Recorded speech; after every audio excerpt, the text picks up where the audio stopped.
Thank you very much for attending this great talk that we had this evening. I am very excited to introduce Dr. Kelly Concannon and one of her students, Autumn Bishard.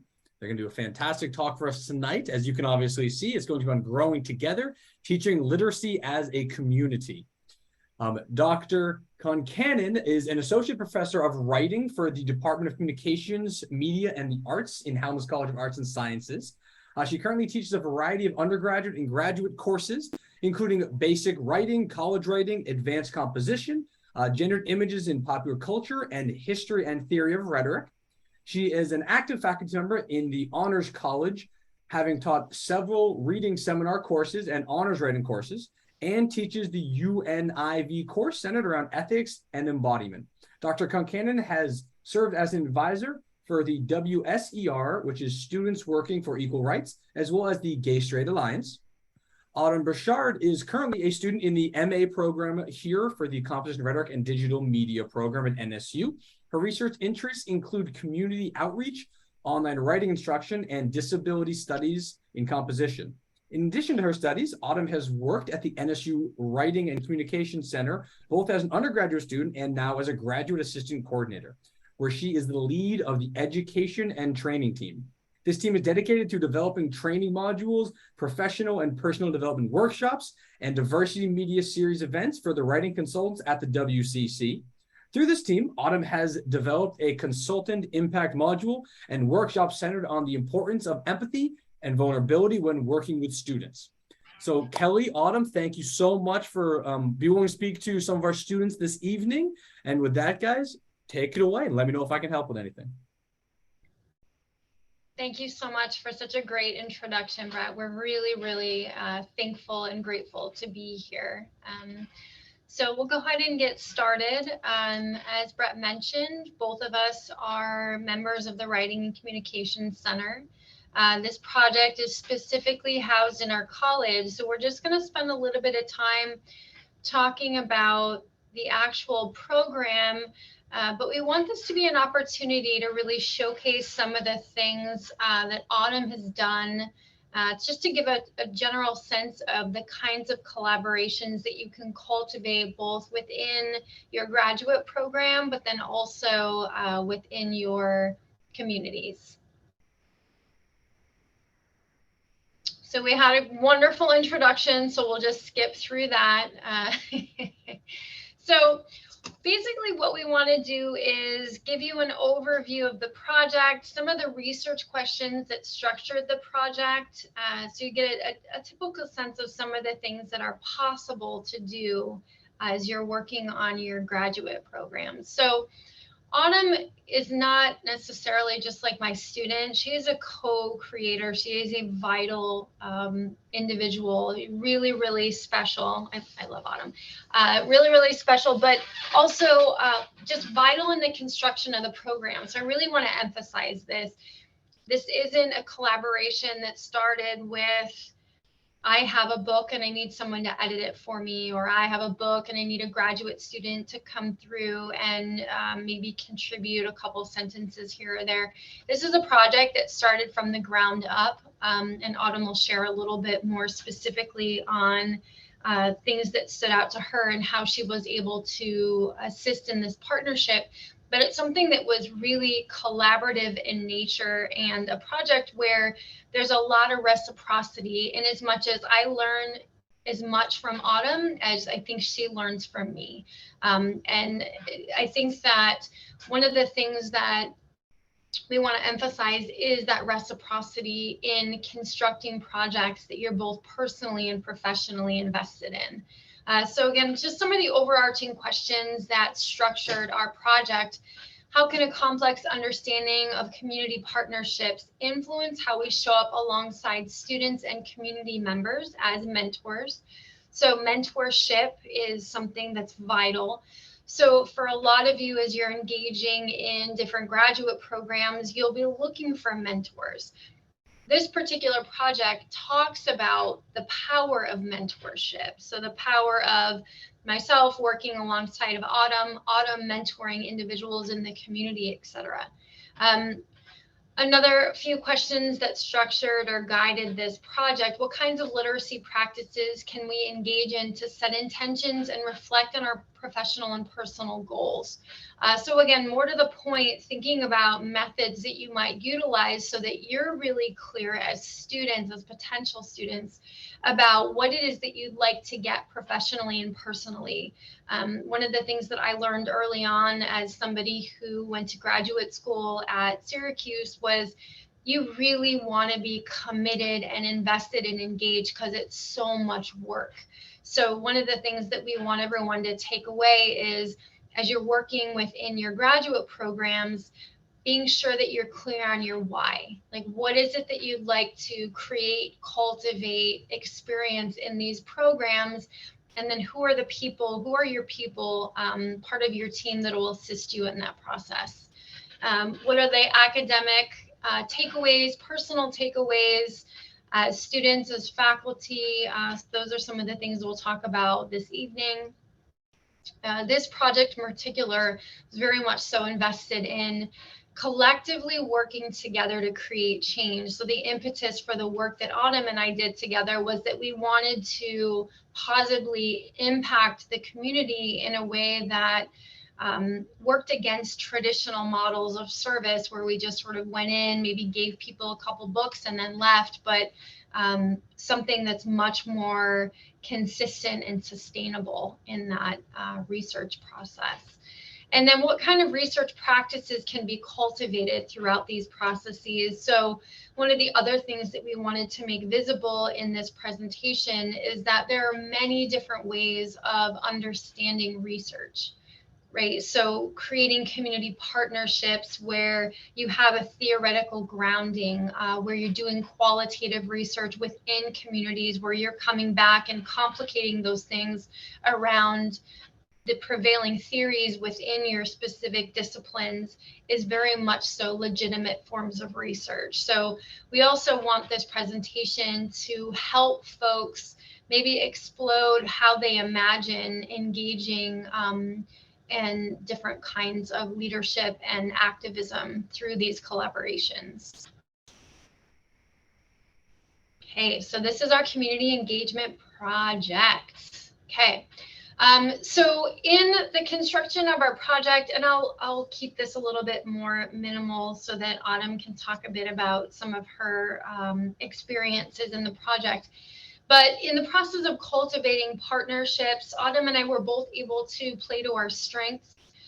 We were able to first establish a need within the community for specific kinds of resources and collaborations. So as a faculty member, I was able to connect with specific centers within the community who had people who wanted to further their educational goals.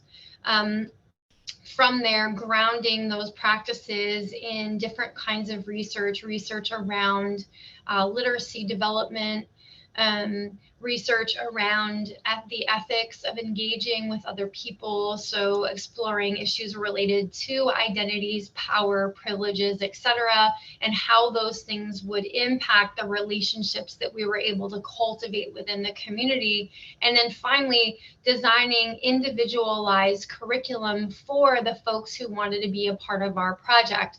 So overall, our project was, we collaborated with several institutions within the community who had individuals who were at halfway houses who were interested in furthering their education, right? So we started with a handful of folks who wanted to be sponsored in that capacity, who wanted to get GEDs. And since then, the project has developed where we're working with women who want to go back to college, so they're enrolled at Broward College, or different kinds of vocational opportunities. So from there, finding that need, finding those institutions, and then working individually with the students, the women who wanted to be sponsored. So as I just mentioned, just the overview of the project, we're piloting a sponsorship program with rehab organizations to provide women in recovery with basically weekly mentoring sessions to support their work, to ensure that they meet their goals. And this kind of work is a little bit different than working with a student who comes into class, or working with somebody who has an ailment if you're a doctor. This required a different level of training in terms of knowledge around scholarship related to literacy, but more to the point, it really involved an ethical sensibility that oftentimes isn't discussed in the research process. So we see this oftentimes in a lot of feminist methodologies, where we take seriously the role of ethics in cultivating relationships. So that was really a big part of the work that we did, and that's really a big piece of how we're foregrounding this particular presentation, is how do you cultivate really good relationships with faculty, with students, with the projects that you're working on, in order to reach the results that you're interested in getting.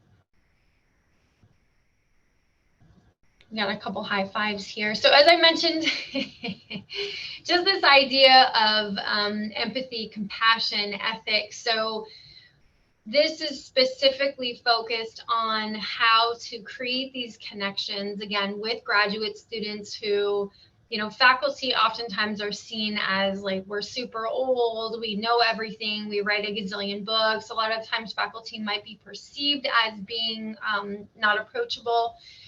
But again, in this presentation, we're sort of showcasing the fact that you can cultivate relationships with faculty based on personalities, based on interests. And once you are able to do that, it allows for a different level of connection and research. So not only do you want to be invested in the research from an affective perspective, but also you want to be really committed. So as I mentioned earlier, just this focus on cultivating empathy, vulnerability, we really want to emphasize in this project and within our program, the idea that learning can be very destabilizing, right? It produces a level of vulnerability that can be really disruptive and uncomfortable.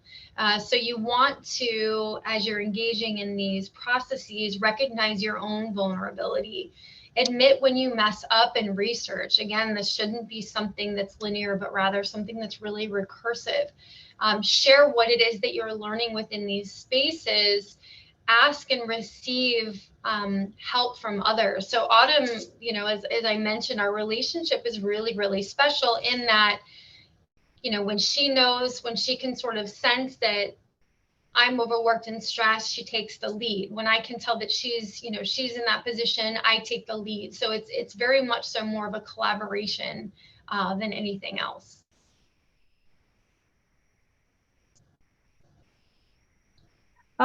So as Kelly had mentioned, hi everyone, again, my name is Autumn, and thank you again, Brett, for the amazing introduction. It's an honor to be here, as Kelly had mentioned. And today I'm mainly going to be talking about the project takeaways, both as a student in this program, but also in the projects, working with faculty, and what that can give you as a student and moving forward into your career. So for our project in particular, the three main takeaways were the idea of reflection, reflexivity, and collaboration. So as Dr. Concannon had mentioned earlier, the idea of reflecting on not only how the project is going, but also reflection on yourself and things that you're learning throughout the project are really important, because again, that just aids in your own growth as a scholar, as a leader in your field, maybe a future educator, whatever your future goals are. And then the idea of reflexivity, and that idea of also the reciprocity that Dr. Concannon had mentioned as well, the ability to not only teach others or help others, but also learn from them as well. I can honestly say that I have learned, again, as Dr. Concannon mentioned, just as much from her as I hope she's learned from me, and also the women that we've been so lucky to work with. I've learned, again, just as much from them as community members as I hope they've learned from me. So that whole idea of just coming together and learning is really, really special. And then finally, collaboration. Again, working with faculty and creating that kind of relationship is really important, and it's something that can really elevate your graduate school experience to the next level. So more specifically, with this particular project, one of the most significant aspects of working collaboratively is the amount of impact that we can have on someone's life when we come together with a common goal. So as Dr. Concannon had mentioned, this project all started simply with a goal to help others reach their academic objectives and goals that they have for themselves. So that ability for us both to recognize that and work together to create a really awesome program is something that's really special. So the extent that we came together to engage in honest, vulnerable, and authentic learning was very profound. This was, again, a very vulnerable experience for everyone involved. And I think sometimes people might see vulnerability as, kind of that uncomfortable scenario in some ways, but I think some of the best work comes out of allowing yourself to be vulnerable. And again, that authentic learning has really occurred both with our mentees and with ourselves as well. We got to know each other as people before we ever engaged in any work that was academic, as a way to cultivate genuine relationships. So when we're working with our mentees, especially the first few weeks of the project, we're simply just getting to know each other, creating that rapport, getting to know their goals, getting to know their challenges and what they're most nervous about, things that are going on in their lives, so that we can genuinely become peers and supportive to them as people before we do any type of academic work. Because at the end of the day, you want to not just treat this person as a student, but as your teammate in this really awesome collaborative project. And so that to me is one of the most important parts of collaboration. And so moving forward, reflection. So this particular mentee that I'm referring to here was our very first mentee in this program. And the idea with her was to help her get her GED. And so from very early on, our mentee expressed gratitude for the work that we were doing together. However, there was a particular session that she expressed to us how much it meant to her that we were actually taking the time out of our day to work with her, and how much what we were doing was helping her. And so for me, this was really special because this was actually the first time that I had ever created any kind of mock curriculum, module, learning unit, if you will. And so for me, this was really a key moment, because this was the first time that I realized that, something I did was both enjoyable and effective for the recipient of that information. And it's something that I really put a lot of time and effort into. And so that, again, Dr. Concannon had mentioned about finding your why. And I felt like this moment in particular kind of validated my why. Like, this is why I do what I do. And this is where I'm meant to be. And these are all great feelings that come along with doing any type of project. But that was the particular experience with this project. So again, that simple conversation where the mentee expressed her gratitude for all that we were doing meant, because at the time, like I said, I was unsure of how the curriculum would turn out, how well it would be received. And again, it was just really gratifying and rewarding to know that what I was doing was actually making an impact. And again, before this project, I never realized the impact that community outreach would have on me. And I knew that Dr. Concannon was really involved with community outreach. So when this opportunity showed itself to me, I was a little hesitant at first because I had never done something like this, but I realized now that community outreach is one of my, greatest passions as far as using my work and using my knowledge and experiences to help others. And so reflexivity, the idea of learning from each other and all of these amazing opportunities that you're provided here at NSU. So as a graduate student, you're always encouraged to kind of get involved, complete projects, build your resume.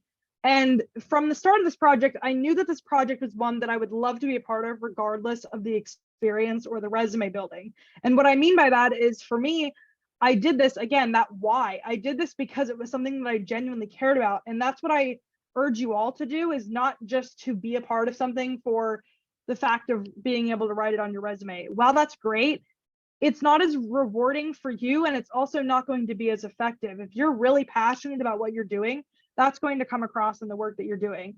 And so that's probably one of the strongest points that I want to reiterate, is that, again, before even starting this project, I knew that I wanted to be a part of it, regardless of the credit or the experience that it was giving me.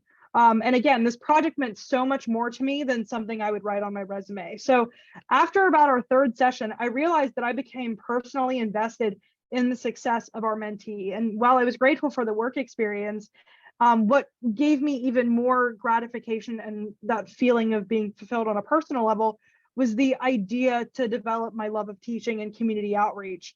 And again, I'm forever grateful that I'm able to have this opportunity as a master's student. And so I want to reiterate that as well. It's never too early in your studies to get involved with, outreach or whatever project that you have an idea for, any kind of research. There's no prerequisite for that, really. There's, if you are interested in something and you're passionate about something, start those conversations, ask those questions. And that's how this all came about to begin with.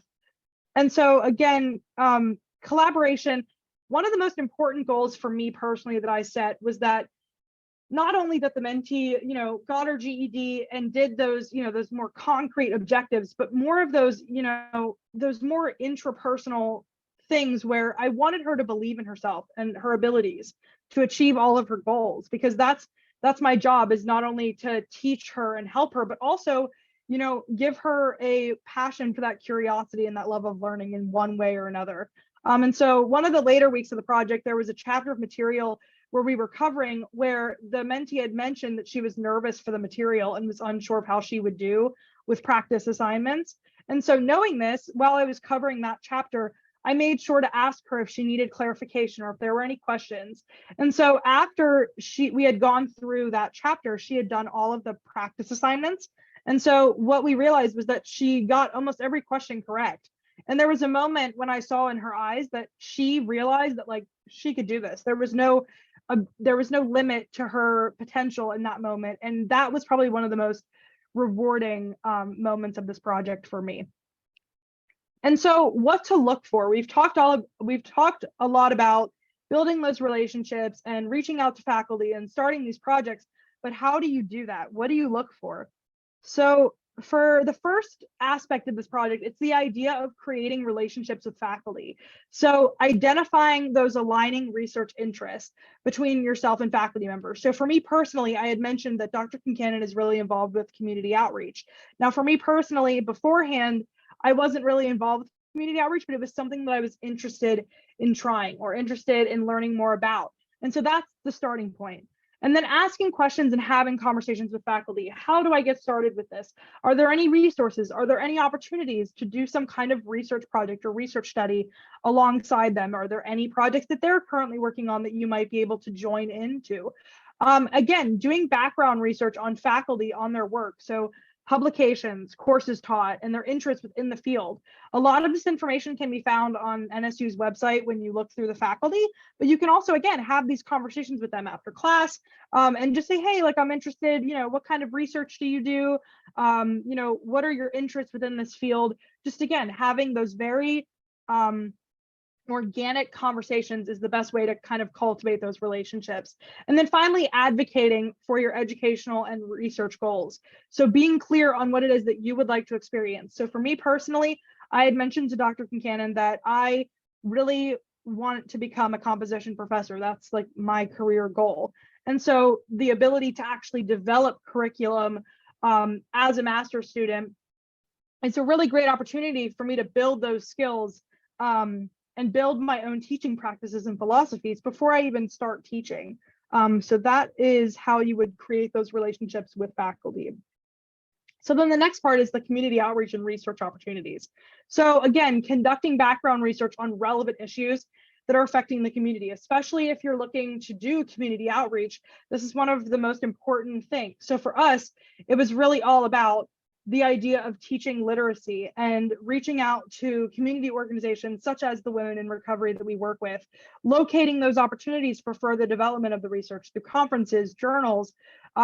Conferences are a great way to just come together with people that have like-minded interests or like-minded projects and skills that you may have or want to have later on, that you can just learn from them. And it's really kind of like a think tank of everybody that's really passionate about what they're doing.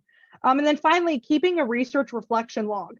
So not only, journaling your research, so, citations and all of that, but also a reflection journal as far as how is it affecting your experience? And just so you can kind of look back on, all the skills that you've learned, making it very interpersonal, and again, reaching in and kind of seeing how you're able to develop your own personal goals as well as professional through your research. And then finally, achieving personal and professional goals. So discovering interests within your field that you may not have recognized as opportunities prior. So for me, like I had mentioned, community outreach was not necessarily something that I either saw for myself or saw that it was a possibility to do until it was presented to me. And that's, again, through asking questions, having those conversations, telling people what you're interested in. And so again, building leadership skills through relationships with faculty and community members. I know for me, a lot of my leadership skills have stemmed from my work at the Writing Communication Center here at NSU. And through that, I've been able to develop relationships with faculty. And you can do the same through your coursework as well. Any faculty member that you have a class with is a great person to start asking questions as far as research and as far as opportunities go. And then finally, being a part of a project that you're both passionate about and that you can say that you were able to make an impact in the community around you in some way. So again, that really big idea of figuring out your why and being motivated by that why. And that is, what we hope to present to you today. And these are our references. That's it.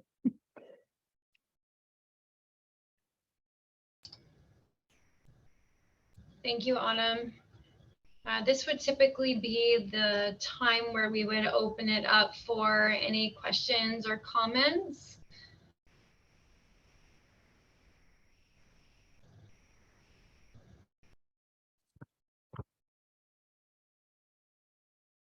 I will, if anybody does have questions, feel free to type it. Go ahead and type it in the chat and I will read it on out to our fantastic staff.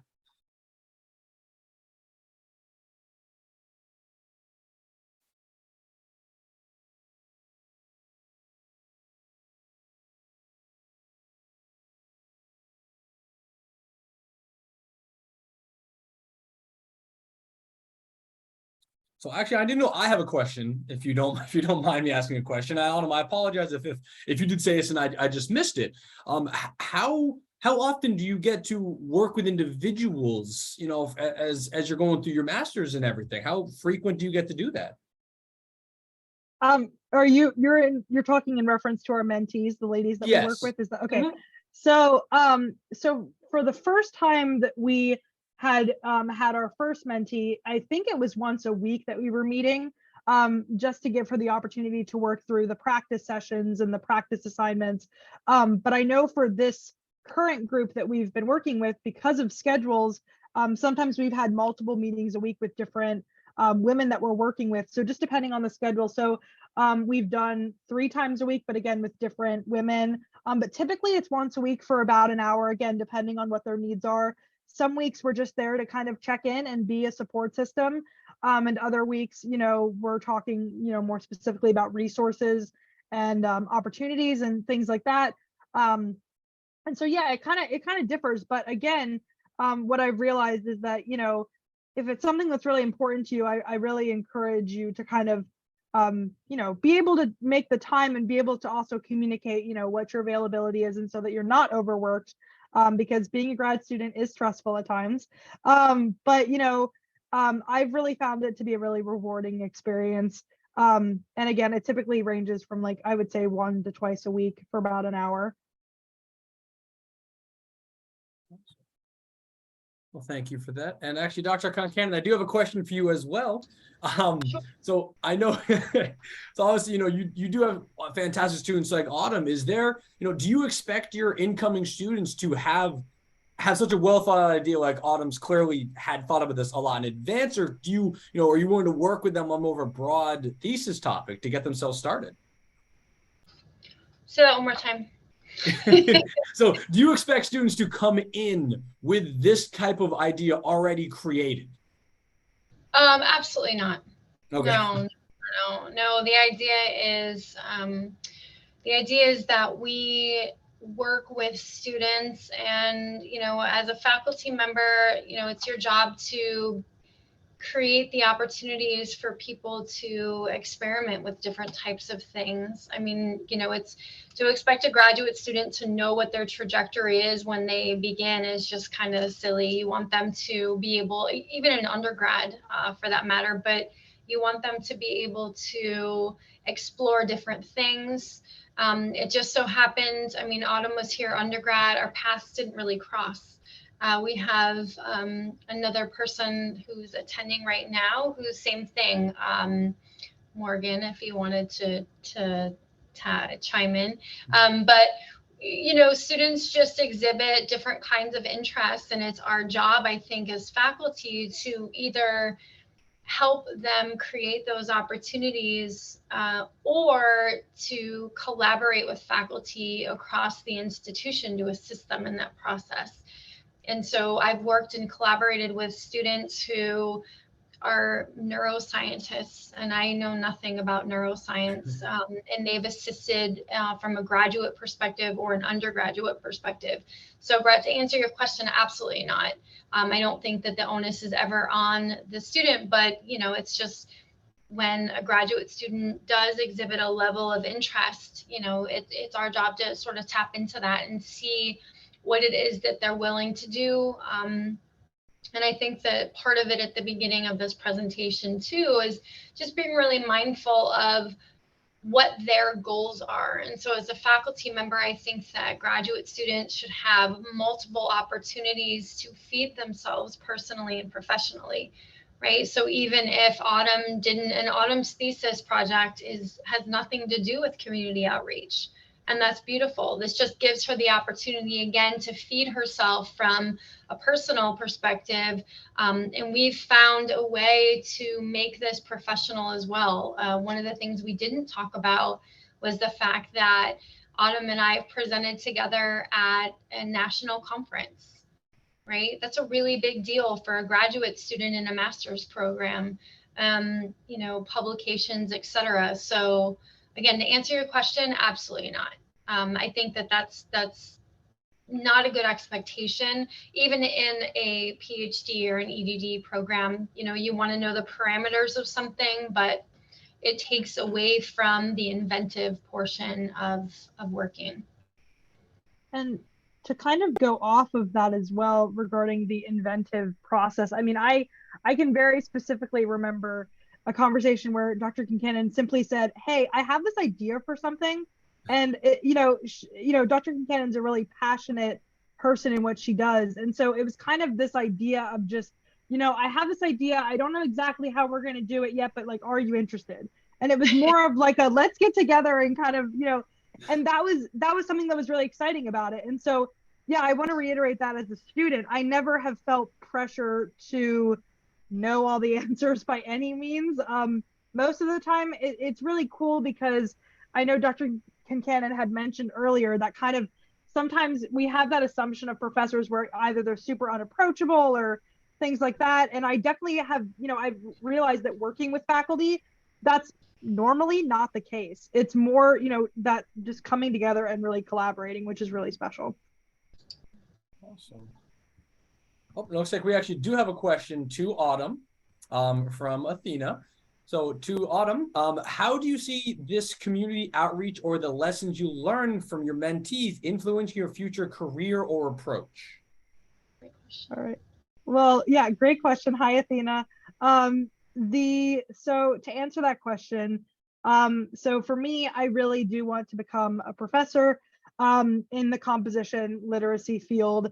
This work is really special to me. And one of my biggest takeaways is, again, just really being passionate about the work that you're doing, because I've recognized that the more passionate you are about what you're doing, it tends to be more successful in the long run.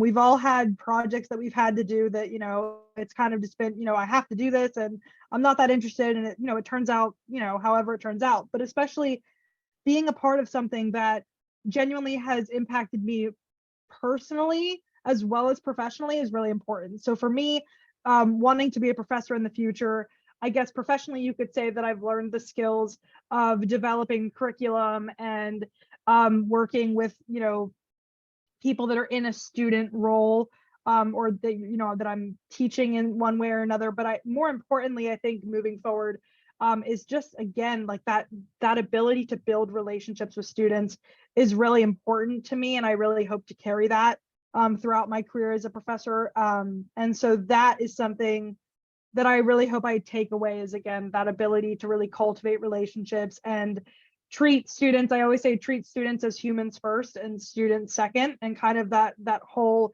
idea, because I think it just turns out to be way more effective for everybody involved. And so that's what I hope to, bring to my career from this project in particular.